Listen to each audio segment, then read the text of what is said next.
안녕하세요. 저는 작은 시골 마을에서 초등학교 교사를 하고 있는 40대 여성입니다. 적막한 시골은 문화를 즐길 수 있는 시설도 많이 없어 주로 이 채널에서 사연을 듣거나 책을 읽으며 여가 시간을 보내곤 해요. 젊었을 때는 저도 이곳저곳 즐길 게 많은 도시에 부임한 친구들이나 동기들을 부러워하기도 했지만 나이가 드니 이렇게 평화롭고 조용하게 보내는 시간이 훨씬 마음이 편하네요. 적응을 해서 그럴지 모르지만요. 시험을 보고 처음 부임한 지역이 바로 이 지역이라 비슷한 시골 동네를 돌다 보니 저도 속 시끄럽고 바쁘기만 한 도시 생활보다는 혼자 여유롭게 시간을 보낼 수 있는 시골의 정을 느끼고 아이들의 수도 많이 없는 분교 근무에 행복을 느낍니다. 이런 시골에 틀어박혀서 아직 시집을 못 갔다는 게 아쉬운 점이긴 하지만요. 늦었지만 지금이라도 열심히 노력한다면 더 늦기 전에 시집을 갈 수 있을 거라는 작은 희망을 품고 살고 있어요. 제가 부임해온 지역은 거주하는 아이들의 수도 무척이나 적고 학교도 많지 않습니다. 그래서 전근을 간다고 해도 비슷비슷한 환경에서 근무를 하게 되는데요. 여태까지 맡았던 가장 많은 아이들 수가 대략 한 학년에 30명 정도였으니 어느 정도인지 아시겠죠. 가장 적었을 때는 한 학교를 통틀어서 5명이 채 되지 않았을 때도 있습니다. 그러다 보니 도시에서 선생님을 하는 것보다 상대적으로 아이들 한 명 한 명과 더 많은 시간을 보낼 수 있고 대체적인 가정 환경이나 부모님의 직종이나 성격, 아이가 어떤 고민이나 상처를 안고 있는지 등등 조금 더 관심을 가지고 아이들을 지켜볼 수 있다는 큰 장점이 있습니다. 체육 시간이나 과학 시간에는 교실이나 강당에서 운동을 하거나 실험을 하기보단 주변 산과 들로 뛰어다니며 함께 놀 수 있다는 것도 좋은 점이고요.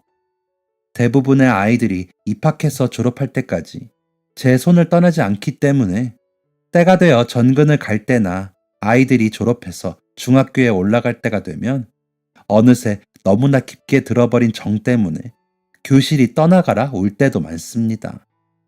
아무리 연차가 쌓여도 아이들과 헤어진다는 섭섭함과 아쉬움은 도저히 익숙해지지가 않고 매번 눈물바다가 되곤 하네요.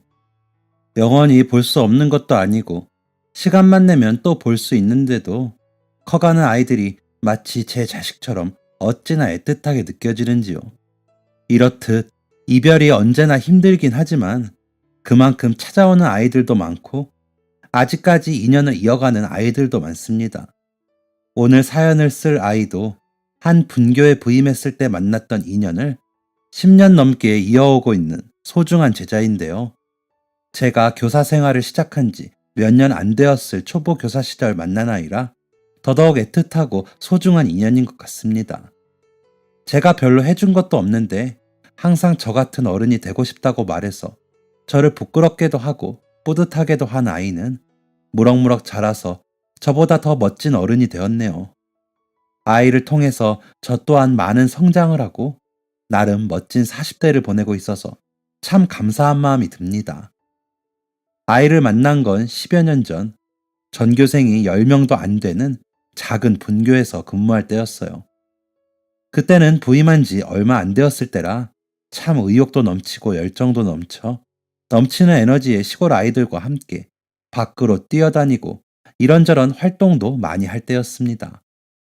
시골 아이들은 어릴 때부터 항상 뛰어놀기 때문에 초등학교쯤 되었을 때는 다들 체력이 웬만한 성인 정도로 대단하고 운동신경도 뛰어나요.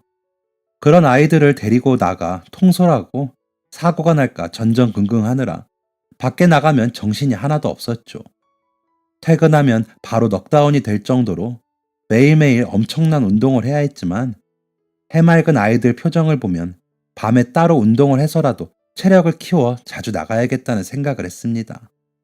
공부는 하기 싫어해도 나가서 노는 건 참 좋아하는 게 아이들인지라 수학이나 국어같이 앉아서 수업 듣는 과목들도 밖에서 진행할 때가 종종 있었네요. 그렇게 해맑게 뛰어놀던 분교 아이들에게 새로 전학 온 친구가 생기게 되었습니다. 시골에서 도시로 전학 가는 아이들은 가끔 있었지만 시골로 전학을 오는 친구는 거의 없다시피 했기에 아이들은 모두 기대에 찬 얼굴로 새 친구를 맞이했어요. 학교에 같이 다니는 친구들은 아주 어릴 때부터 동네에서 같이 큰 아이들이라 도시에서 처음 보는 친구가 온다는 소식에 전교생이 다들 설레서 며칠 동안 새 친구 이야기만 할 정도로요. 저도 새로운 제자가 온다는 소식에 무척 기대가 되었어요. 아이들 말로는 윗동네에 사는 할머니, 할아버지, 손녀가 오는 거라고 하길래 부모님도 같이 오시는 건지 아니면 무슨 사정이 있어서 시골 조부모님 댁에서 얼마 동안만 지내는 건지 남몰래 궁금해하곤 했습니다. 하지만 아이가 막상 전학을 오고 교실에 들어와 교탁 앞에 섰을 때 저는 아이가 좋은 일로 전학을 온 게 아니라는 걸 직감하게 되었습니다. 초여름인데도 긴팔, 긴 바지를 입고 있는 아이의 옷차림도 이상했지만 기대에 찬 채 새로 전학 온 아이를 한참 동안 바라보며 어떻게 말을 걸지 궁리하고 있는 다른 아이들의 밝고 빛나는 눈동자와 달리 전학 온 아이는 누구와도 시선을 마주치지 못하고 땅만 바라보고 있었습니다. 종종 낯을 가리거나 소심한 아이들이 있기도 하지만 전학 온 아이의 태도는 그것과는 사뭇 달랐어요. 오랜 시간 어른들에게 지속적인 괴롭힘을 당해온 아이들에게 종종 볼 수 있는 두려움을 느끼고 있더군요. 처음에는 아이에게 자기소개도 시키고 반 아이들과 질문, 대담 시간도 가지면서 자연스럽게 어색한 벽을 풀고 아이들에게 동화될 수 있게 할 작정이었지만 누구와도 눈을 마주치지 못하고 새로운 환경에 무척이나 겁을 먹고 있는 아이에게 일단 마음을 편하게 만들어주는 게 먼저라는 생각이 들었어요. 그래서 제가 대신 자기소개를 하고 반에서 가장 따뜻한 마음씨를 가지고 있고 리더십도 좋아서 반장을 맡고 있는 아이 옆에 짝꿍으로 붙여두었어요. 다른 아이들은 모두 호기심을 가지고 새로운 아이에게 인사도 하고 말도 걸며 어떻게든 관심을 끌어보려고 애를 썼지만 아니나 다를까 새로운 아이는 잔뜩 겁에 질린 채로 말 한마디 하지 못하고 겨우겨우 의자에 앉아서 덜덜 떨고 있더군요. 이렇게 겁에 잔뜩 질려서 남은 수업 시간을 제대로 보낼 수 있을지 모를 정도로 힘겨워 보였습니다. 어찌어찌 하루를 보내고 수업이 끝나갈 때쯤 아이의 할아버지 할머니께서 아이를 데리러 학교를 방문하셨어요. 수업을 진행하면서도 곁눈질로 아이를 보고 혹시 아이에게 무슨 일이 있다면 어떻게 해야 할지, 가정 방문을 먼저 해봐야 할지 하루 종일 속으로 고민했는데 아이 조부모님을 마주하니 고민하고 걱정했던 게 사라질 정도로 인상이 무척 좋으시더라고요. 물론 인상이 좋다고 해서 안심하면 안 될 일이라 뭐라도 좀 여쭤보려는 마음으로 달려가 인사를 드렸어요. 그런데 할아버지께서 먼저 검은 봉지를 건네시며 저에게 아이 일로 하실 말씀이 있다고 면담을 요청하시더라고요. 아이는 할머니께 안겨서 운동장에서 기다리고 저는 교무실에서 할아버지와 함께 면담을 했습니다. 역시나 아이는 도시에서 부모님의 잦은 싸움과 학대, 방치를 받으며 힘든 생활을 보내다가 보다 못한 조부모님께서 아이를 데리고 오시면서 시골로 오게 되었다고 하더군요. 이미 아이가 마음이 많이 다쳤고 혹시나 부모가 다시 자신을 찾을까 두려워해서 이름까지 바꿨다고 했어요. 아직 법원에서 새 이름이 정식 승인은 안 났지만 아이를 지금부터 새로운 이름으로 불러주길 바란다며 새 이름도 알려주셨습니다. 새로운 이름은 다희라고 하더군요. 할머니 할아버지께서 밤을 새가며 한자를 골라내어 지어주셨다고 수줍게 밝히시는데 아이를 얼마나 소중하게 생각하는지 느껴져 마음이 따뜻해졌습니다. 다희를 진작에 데려왔어야 했는데 시골에 살면서 도시로 나갈 일이 없어서 잘 몰랐다며 큰 죄책감을 가지고 있는 할아버지 모습에 마음이 아팠어요. 아들이라곤 하나밖에 없는 놈이 어릴 때부터 어찌나 속을 썩였는지 몰라요. 어릴 때부터 사고도 엄청나게 치고 학교도 못 다니겠다고 그만두고 허구한 날 사람이나 때리고 다니길래 집을 나가라 했더니 나가서 안 돌아왔습니다. 그 길로 아들 없다 생각하고 인연을 끊고 살았어요. 사는 게 사는 것 같지가 않았지만 이놈이 언젠가 정신 차리고 돌아올 거라고 생각하고 십몇 년을 그렇게 그놈 뭐 하는지도 모르고 살았네요. 그렇게 속이 뒤집어져 가면서 겨우겨우 살고 있는데 몇 달 전에 그놈한테 전화가 옵디다. 자기가 혼인신고도 않고 웬 여자랑 애를 낳아서 살았는데 그 여자가 집을 나가고 자기도 돈을 벌러 가야 해서 애를 봐줄 사람이 없으니 당분간 우리 보고 애를 봐줄 수 있냐고 하더라고요.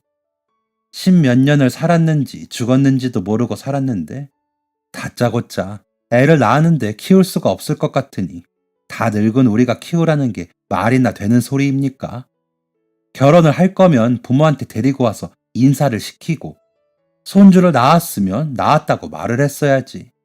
그 긴 세월을 속 썩어가며 겨우겨우 살아온 우리 부부는 뭐가 됩니까?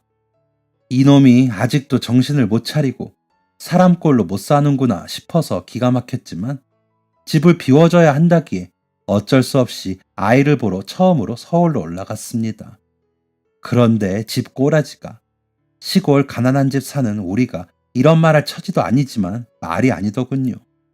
도대체 이런 집에서 어떻게 아이를 낳고 키웠는지 모를 정도로 청소도 하나도 안 되어 있고 쓰레기 천국에 밥은 뭘 해먹고 사는지 부엌엔 구더기가 끓고 있고요. 더 기가 막혔던 건 난방도 안 되는 방 구석에 조그만 여자애가 옷도 제대로 못 입고 바들바들 떨면서 몸을 웅크리고 누워있더라고요. 며칠 동안 밥을 못 먹었는지 사람도 못 알아보고 몸에는 맞은 듯한 상처도 여러 개 있었습니다. 그걸 보는 순간 이성이 끊어지면서 아들놈 멱살을 잡고 푸닥거리를 했어요. 그놈도 양심이란 게 있는지 늙은 아버지가 그러는 걸 막을 수 있었을 텐데 어쩌질 않고 가만히 있더라고요. 그렇게 내 손녀를 처음 보고 그 길로 데리고 우리 집으로 왔습니다. 두 번 다시 애를 찾으면 경찰에 신고하겠다고 아들놈에게 단단히 못을 박았고 더 이상 너는 내 아들이 아니라고도 말하고 왔어요. 속이 얼마나 뒤집어지던지 집에 와서 집사람이랑 어찌나 울었는지 모릅니다. 저 어린 것은 무슨 죄가 있나요? 평생을 사랑받고 자라야 할 예쁜 아이인데 아들놈 하나 잘못 낳고 키운 우리 업보로 저 아이까지 벌을 받네요. 눈물을 글썽이면서 할아버지가 말씀하시는데 제 눈에도 눈물이 고이더라고요. 다행히 좋은 할머니 할아버지를 만나 시골로 오게 되었지만 그동안의 충격이 많이 심했는지 밖에 나가지도 못하고 집안에 있으면서도 할머니 할아버지 눈치를 보며 무척 두려움에 떨고 있어 어르신들께서 낮이나 밤이나 안아주고 업어주고 하면서 안심시키려고 애쓰셨대요. 병원에서 치료도 받고 할머니 할아버지가 돌보시면서 몸에 난 상처도 많이 사라졌지만 아직 흉터가 남아있어 여름에도 긴팔 긴 바지를 고집하고 있다는 말씀도 하셨습니다. 몇 달을 그렇게 품고 지내니 다행히 아이가 많이 괜찮아져서 뒤늦게나마 학교를 다시 보냈지만 아이가 혼자 얼마나 무서울지 마음이 쓰여 결국 밭일도 뒤로 하시고 학교로 오신 거였어요. 꼬깃꼬깃 소중하게 들고 온 까만 비닐봉지에는 그런 어르신들의 사랑을 잘 담고 있는 투박하지만 무척 맛있어 보이는 토마토 몇 알이 가지런히 놓여 있었습니다. 다이를 잘 부탁한다는 할아버지의 애틋한 표정과 봉지 속 투박한 토마토를 바라보고 있자니 어르신 두 분의 따뜻하고 아름다운 사랑이 제 마음속까지 깊이 들어왔어요.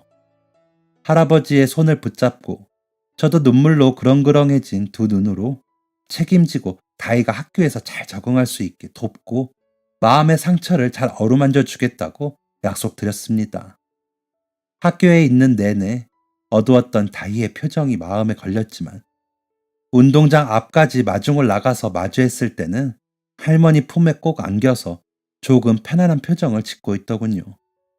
다이와 눈높이를 맞추고 혹시 힘든 일이나 부탁하고 싶은 일이 있으면 언제든지 와서 얘기해달라고 선생님은 언제나 다이 편이라고 말해주었습니다. 다이는 아직 저를 믿지 못하는 것 같았지만 그래도 유일하게 사랑을 준 어른인 할머니, 할아버지와 따뜻한 인사를 나누고 있는 저를 보자 경계심이 조금은 사라진 것 같았어요. 처음 교실로 들어올 때와는 다르게 조그만 목소리로 먼저 입을 떼서 인사를 해주더라고요. 들릴 듯 말 듯 작은 목소리였지만 참 맑고 예뻐서 아직까지 생생하게 기억이 납니다. 그렇게 다희와의 인연이 시작되었네요. 다희의 할아버지, 할머니께서 학교에 다녀가신 뒤로 저도 알게 모르게 다희를 많이 신경 쓰면서 지내게 되었습니다. 그 나이대 아이들에게 선생님이 아주 큰 존재인 만큼 아이들이 다 보는 앞에서 다희에게 특별히 관심을 더 준다거나 신경을 많이 쓰면 아이들 사이에서 다희가 배척될 우려가 있고, 무엇보다 제가 교육자이니만큼 모든 아이들에게 똑같이 사랑을 줘야 하는 입장이라 다희를 신경 쓰고 있다는 티를 내진 않았지만, 태어날 때부터 사랑 듬뿍 받고 자연 속에서 뛰어놀던 아이들 사이에서 위축되어 있는 다희를 볼 때마다 마음이 참 아프곤 했어요. 그래서 안 보이는 데서 알게 모르게 다희를 챙겨주곤 했죠. 아이들도 시골에서 자란 아이들이라 그런지 순수하고 마음이 맑아서 자기들과 어울려 노는데 어려움을 겪는 다희를 따돌리거나 놀리지 않고 다희가 마음을 열기를 천천히 기다렸어요. 전교생이 다 한 반에서 수업을 하는지라 운동장에 나가서 놀 때는 다 같이 놀고, 과학 시간이나 체육 시간에 학교 밖으로 나가 수업을 할 때도 다 같이 나가곤 했는데, 그럴 때도 다희가 어울리지 못하고 있으면 항상 누군가 다희 옆에 따라와서 말도 걸어주고 목마르지 않냐 물어보거나 다리가 아프면 잠시 앉아서 쉬었다 가자고 제안하면서 엄청 배려를 해주더라고요. 반에서 가장 나이가 많은 아이가 초등학교 4학년, 다희보다 3살이 많았는데 그 아이가 제법 어른답게 다희를 챙겨주자 다른 아이들도 어른스럽게 다희를 챙겨주고 보살펴주는데 기특하고 예쁜 모습에 저도 모르게 웃음이 나곤 했어요. 그런 아이들을 보면서 저도 많이 배웠습니다. 마냥 마음이 아픈 아이를 보고 무턱대고 관심을 주거나 아이가 혼자 할 수 있는 일을 대신해주는 어른이 아니라 아이가 스스로 할 수 있는 힘을 주고 기다려주는 게 가장 옳은 방법이라는 것도 배웠죠. 처음에는 다희와 같은 상처를 가지고 있는 아이를 지도해 본 적이 없어서 어떻게 해야 할지 혼란스럽기도 하고 책도 많이 찾아보고 했는데, 반 아이들의 배려에 조금씩 먼저 말도 걸고 표정도 차츰차츰 밝아지는 다희를 보자 가장 좋은 방법은 기다려주는 거라는 확신이 생겼어요. 그렇게 반 아이들 모두와 함께 다희를 기다려 주었고, 학교를 마치면 혼자 거리를 걷는 걸 무서워하는 다희와 함께 걸어서 집에 데려다 주곤 했습니다. 아이들이 많이 없다 보니 먼 동네에 사는 아이들도 이 학교에 다니곤 했는데, 그런 아이들은 대부분 부모님이 데려다 줬고 혼자 걸어서 갈 수 있는 아이들과 다희는 반대 방향에 살고 있어서 학교가 마치면 항상 다희는 혼자 집에 걸어가야 했거든요. 처음 며칠은 할아버지, 할머니가 번갈아 가며 데리러 오셨지만 사실 다희 할머니, 할아버지가 다희에게 모든 걸 맞춰서 생활할 수 없을 정도로 경제적 상황이 좀 어려우셨어요. 고령임에도 여기저기서 일을 받아 하셔야 생활이 가능했기에 언제까지나 다희를 데려다주고 데리러 오실 수 없는 형편이셨습니다. 다희는 자기를 버리고 괴롭힌 부모가 혹시 다시 나타나지 않을까 무척이나 두려워해서 혼자 집에 가는 걸 두려워하더군요. 학교를 마치고도 집에 가는 게 두려워 교문 앞에 우두커니 서 있는 다희를 본 뒤부터 다희의 학교길은 제가 책임지게 되었죠. 처음에는 다희가 저에게 마음을 열지 못하고 말을 시키는 것도 불편했는데 점점 시간이 흐를수록 마음을 열고, 그 나이 때 여자아이들이 그렇듯 떨어지는 낙엽을 보고도 깔깔 웃고 끊이지 않게 수다를 떨면서 즐겁게 하교할 수 있게 되었습니다. 특히 다희는 시골 곳곳에 있는 식물들이나 야생동물들에게 지대한 관심을 가지고 있어 항상 무언가를 발견하면 오랫동안 관찰하고 식물의 특징이나 이름을 물어봤기 때문에 어느 순간부터는 저도 다희와 함께 공부를 하고 있더라고요. 그렇게 함께 머리를 맞대고 주변 자연에 대해 공부하고 수다를 떠는 시간이 저도 무척이나 즐거웠습니다. 언젠가 제게 딸이 생기면 이렇게 시간을 보냈으면 좋겠다는 생각도 들고요. 다희도 마음을 열고 나서는 저를 무척이나 따르고 좋아해서 말썽 한 번 부리지 않고 수업 분위기를 주도해 나가는 착한 아이로 자라주었어요. 어른들에게 너무도 큰 상처를 받았지만 그래도 정말 다행히 빨리 할아버지 할머니께 발견이 되어 그 뒤로 마땅히 받아야 할 사랑만 받았을 뿐인데도 이렇게 밝고 예쁜 아이로 자랄 수 있다니 정말 가슴 아픈 일이지요.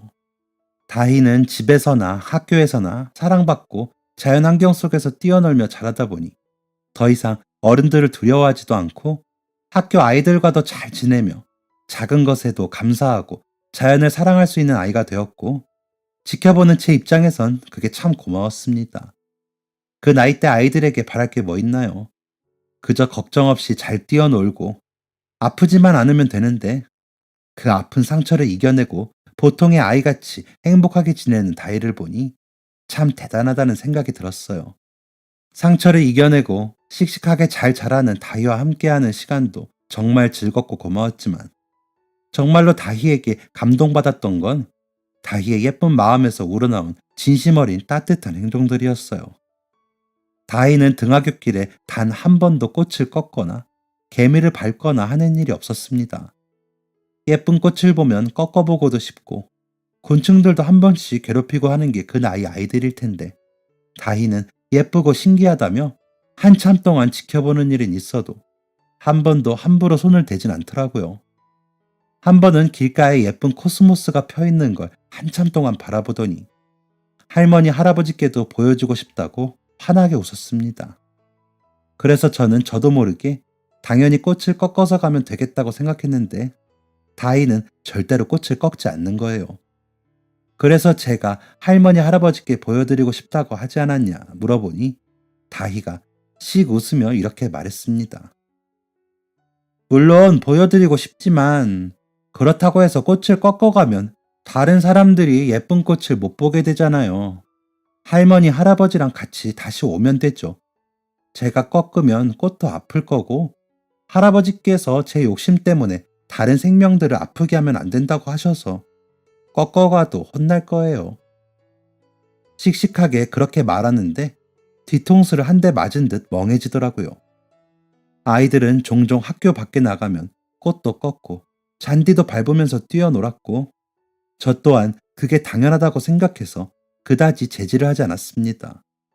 하지만 자신의 욕심 때문에 다른 생명체를 아프게 할 수 있다고 가르쳤다는 다이 할아버지의 말씀에 교육자로서 너무 안일했던 건 아닌지 반성하는 마음까지 들더라고요.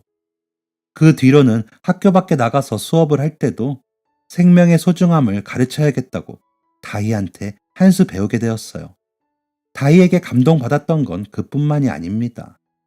한 번은 학교보다 꽤 떨어진 근교에 위치한 작은 도시에 소풍을 간 적이 있었어요.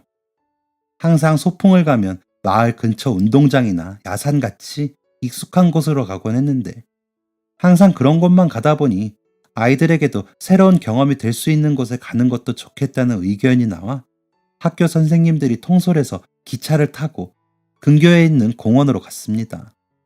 마침 공원이 새로 생겼는데 입장료도 없었고 저희 동네에선 잘 볼 수 없는 미끄럼틀이나 그네같이 아이들 뛰어놀기 좋은 놀이시설도 잘 되어 있어서 딱이다 싶었죠. 아이들은 처음으로 다 같이 타보는 기차 여행에 무척이나 들떴고 깨끗하고 넓은 공원을 보고 환호성을 질렀어요. 시골에서도 다 같이 뛰어놀곤 했지만 놀이시설이 가득 채워져 있는 공원을 보자 큰아이 작은아이 할 것 없이 다들 신나서 잘 놀더라고요. 다희도 아이들과 함께 어울려 그네도 타고 무척 긴 미끄럼틀도 타면서 즐거워했습니다. 아이들 웃는 소리로 공원이 가득 메워졌는데 그 웃음소리가 너무 청량하고 맑아 지켜보는 저희 선생님들도 기분이 참 좋았어요. 그렇게 즐겁게 놀고 공원 근처에 있는 돈가스 집으로 다 같이 점심을 먹으러 갔습니다. 아무래도 시골이다 보니 부모님들께서 농사를 짓는 분들이 많았고 그때가 또 가을이라 추수할 시기와도 겹쳐 도시락을 챙겨 보내기가 힘들 것 같다는 판단에 도시락통에 간단한 간식만 들고 오라고 하고 선생님들끼리 돈을 합쳐 아이들 밥을 사주기로 했어요. 아무래도 아이들이 얼마 없는 분교니까 가능한 일이었죠. 아이들은 오전 내내 실컷 뛰어놀아 배가 고프기도 하고 또 평소에 잘 못 먹는 음식인 돈가스가 나오니 신이 나서 열심히 먹더군요. 혹시 급하게 먹으면 체할까 걱정이 돼서 저를 포함한 선생님들이 안 뺏어 먹는다고 천천히 먹으라고 장난 섞인 핀잔을 줄 정도였죠. 아침부터 기차도 타고 신나게 뛰어놀다가 맛있는 음식을 먹으니 아이들 모두 기분이 좋아서 환하게 웃고 있는데 유독 다희 혼자만 밥을 잘 먹지 않고 깨작깨작 거리면서 눈치만 보고 있는 걸 발견했습니다. 혹시 돈가스를 못 먹거나 싫어하는 음식인가 싶었어요. 다른 아이들은 벌써 돈가스를 다 먹어가는데 다희는 아주 조금 귀퉁이만 썰어서 먹고 그릇에 같이 나온 샐러드나 밥만 먹었거든요. 다희야, 왜 밥을 잘 안 먹어? 입에 잘 안 맞아? 아니요. 그게 아니라요. 너무 맛있어요, 선생님. 표정을 보니 싫어하는 음식은 아닌 것 같은데 혹시 평소 못 먹는 음식이라 아껴 먹는가 싶어서 별다른 말을 하지 않고 곁눈질로 지켜만 보고 있었습니다. 그러다 마침내 다희가 쭈뼛대다가 포크와 나이프를 들어 남은 돈가스를 자르길래 저는 드디어 다희가 돈가스를 먹겠거니 생각했어요. 그런데 다희가 간식을 넣은 빈 도시락 통에 예쁘게 잘라놓은 돈가스를 담는 게 아니겠어요. 생각지도 못한 행동에 놀란 옆 선생님이 다희에게 왜 돈가스를 담아가냐고 물어보니 다희가 조금 부끄러운 듯 웃으며 말했습니다. 오늘 기차도 타고 미끄럼틀도 타고 재밌게 놀았는데 저희 할머니 할아버지는 집에서 농사만 지으시고 저처럼 재미있는 하루도 못 보내보시거든요. 저 혼자만 맛있는 거 먹기가 죄송해서요. 돈가스 이거 처음 먹어보는데 우리 할아버지도 고기 좋아하시는데 잘 못 먹거든요. 집에 가서 할머니 할아버지 드리려고요. 사실 소풍 도시락을 싸오지 말라고 시킨 것도 아이들 가정 환경이 어느 집은 괜찮고 어느 집은 가난하고 특히 다희 집 같은 경우는 다희가 오기 전부터 가난해서 국가에서 쌀을 타서 먹을 정도라고 했어요. 그러다 보니 도시락으로 아이들이 서로 빈부격차를 느낄까봐 우려한 선생님들의 걱정도 있었죠.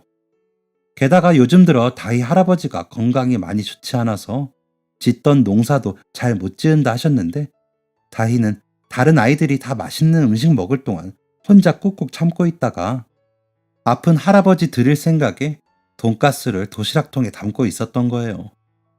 혼자 돈가스를 담아가는 걸 조금 부끄럽다고 생각하면서도 할아버지가 평소 고기를 좋아하셨는데 집안 형편이 좋지 않아 자주 먹지 못했다는 안타까움과 할아버지 건강에 대한 걱정이 앞섰던 거죠.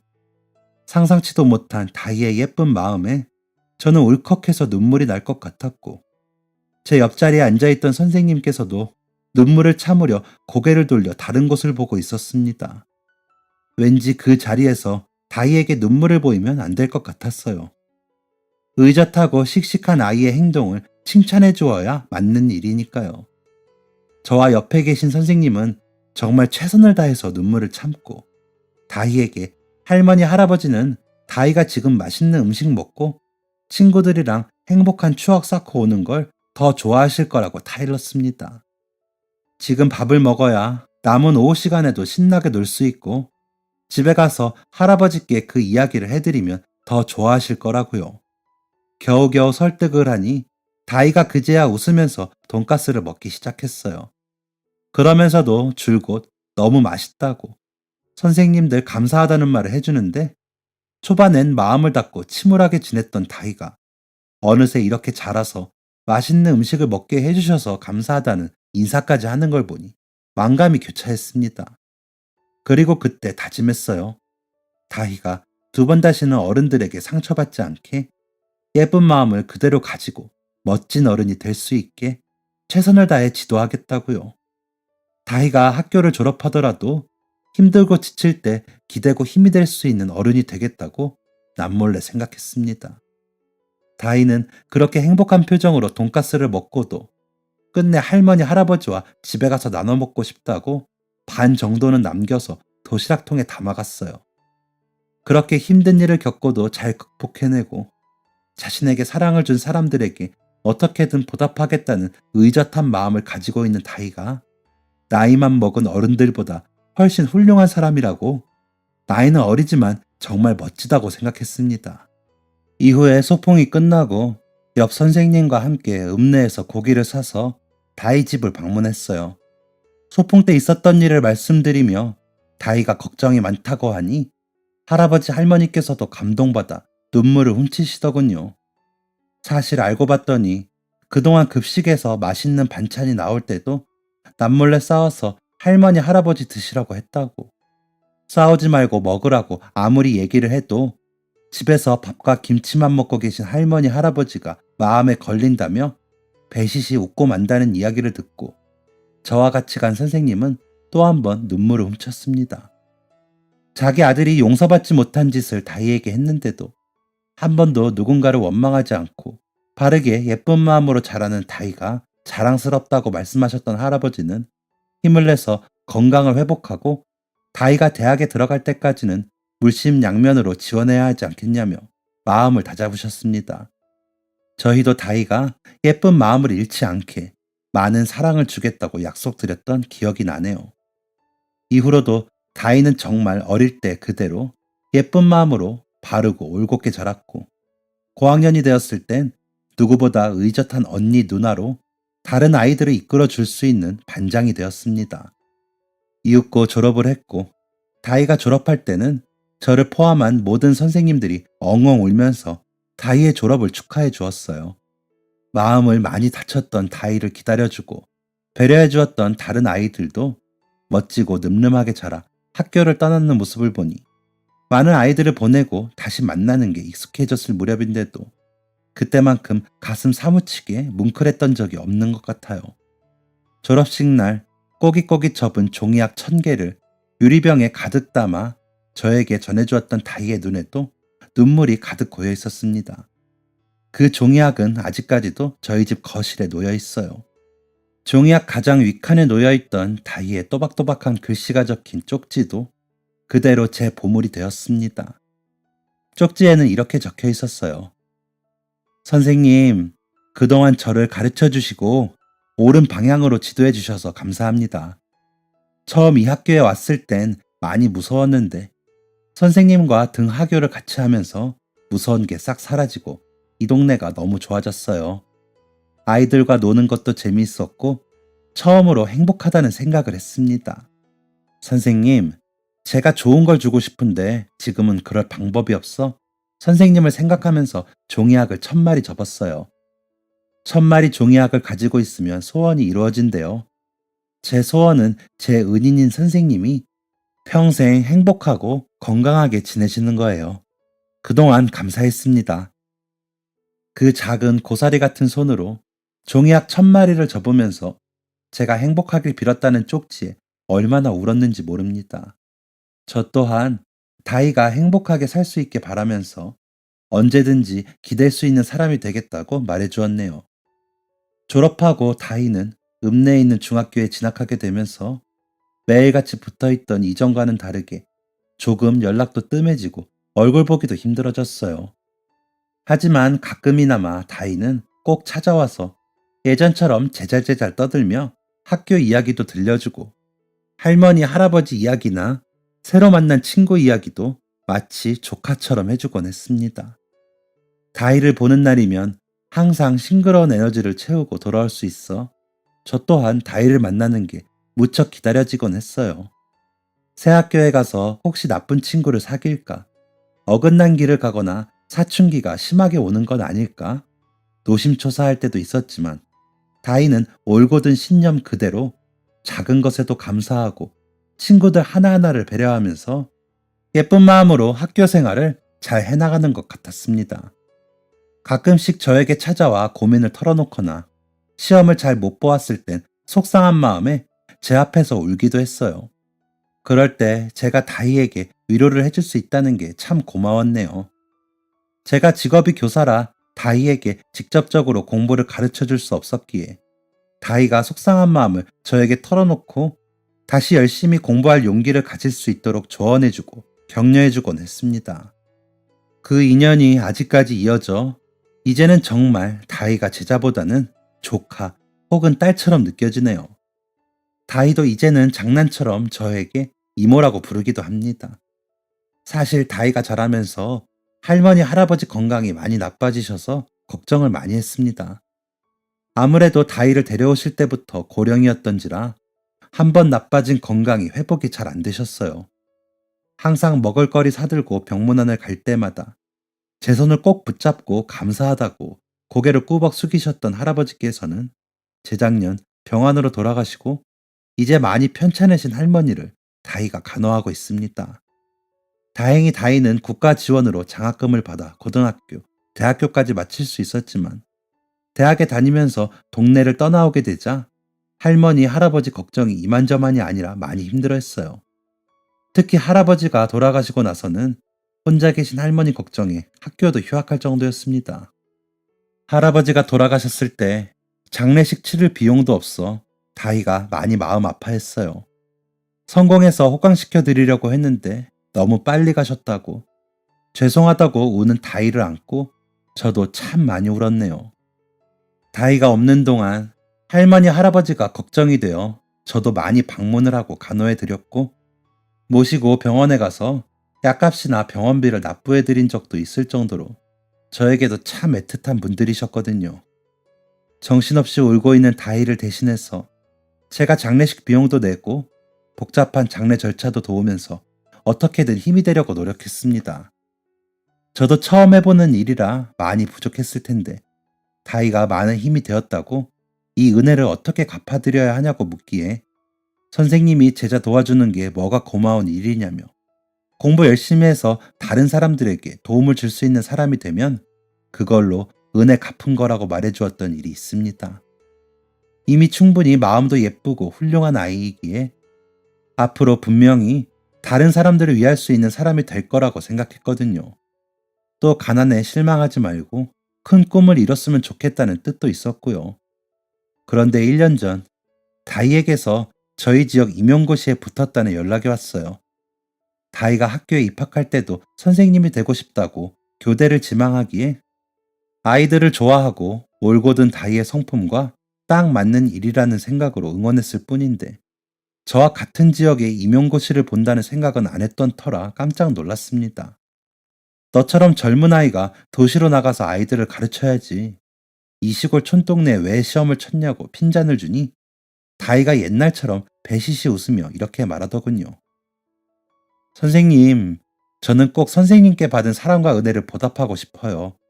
도시에서 아이들을 가르치는 것도 분명 보람있는 일이겠지만 저는 선생님과 같은 지역에서 일하면서 선생님이 저한테 주신 사랑을 저와 같은 아이들에게 꼭 나누어주고 싶습니다. 저는 항상 선생님이 인생에서 가장 존경스러운 사람이었는데 선생님과 가까운 곳에서 근무를 하면 제가 더 배울 수 있고 지치거나 힘들지 않고 선생님 생각하면서 제 마음을 그대로 이어나갈 수 있을 것 같아요. 제가 선생님 때문에 교대에 간 걸 모르고 계셨죠? 앞으로도 선생님을 본받아 꼭 훌륭한 교사가 되고 싶어요. 그렇게 말하는 다희의 얼굴에서 어린 시절부터 함께했던 인연이 주마등처럼 흘러가 둘이 함께 한참을 껴안고 있었네요. 다희는 지금 저와 같은 학교에 근무하고 있진 않지만 인근 지역이라 퇴근 후에 항상 시간을 함께 보내곤 해요. 다희가 학교를 졸업하고 난 뒤에는 한편으론 참 적적하기도 했는데 10여 년 넘게 인연을 이어온 옛제자가 교사가 되어 함께 일하는 동료가 되니 참 든든하고 행복합니다. 병원에 계신 할머니도 자주 뵙고 함께 시간을 보내면서 가족이란 게 피로 이어지지 않아도 이루어질 수 있는 관계라는 걸 깨달았어요. 요즘 학교 문제로 시끄러운 일도 종종 일어나고 교사로서 권태감을 느끼거나 무력해질 때도 있었는데 다이를 생각하면 제가 정말 올바른 일을 했고 하고 있다는 자신감이 생겨서 요즘은 학교로 가는 발걸음이 이전보다 더더욱 가볍고 즐겁습니다. 사연을 보내며 많은 분들이 저희의 사연을 듣고 힘을 내서 예쁜 마음으로 살아갔으면 하는 바람을 담아봐요. 아무리 일이 힘들고 권태감을 느껴도 여러분들이 하시는 일이 올바른 길이라는 확신은 이렇듯 저도 모를 때 다가오곤 하는 것 같아요. 저 또한 앞으로 만나게 될 많은 아이들이 우리 다이처럼 자라날 수 있게 예쁘고 바른 마음씨를 가진 훌륭한 어른이 될 수 있게 무던히 노력하는 교사가 되겠습니다. 감사합니다. 지금까지 사연 들어주셔서 감사합니다. 사연이 재밌으셨다면 구독과 좋아요를 눌러주세요. 감사합니다. 안녕히 계세요.